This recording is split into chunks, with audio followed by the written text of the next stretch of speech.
Hello everyone, 9th মে আমার লোকেশনের খুব কাছাকাছি একটা ব্রাইড ছিল।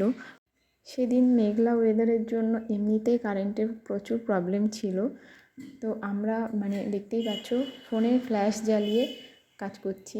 সো আমি দুজনকে বলি ফোনে ফ্ল্যাশ জ্বালিয়ে ধরতে, ততক্ষণে স্কিন প্রিপারেশন করতে থাকি। কারেন্ট চলে এলে তখন মেকআপে যাব। তো স্কিন প্রিপারেশন কমপ্লিট হয়ে যায়, তখনও কারেন্ট আসে না। আর এত গরমের মধ্যে কারেন্ট ছাড়া বা ফ্যান ছাড়া কাজ করা খুবই টাফ একটা ব্যাপার, সেটা সবাই জানো। সো অনেকক্ষণ ওয়েট করার পর কোনো মতে লাইটের ব্যবস্থাটা হয়।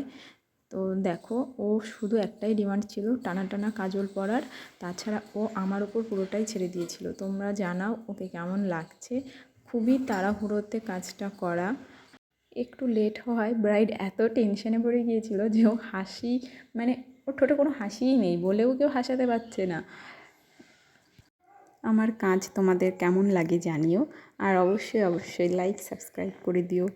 আজকের মতো এখানেই শেষ করছি। ওকে, টাটা।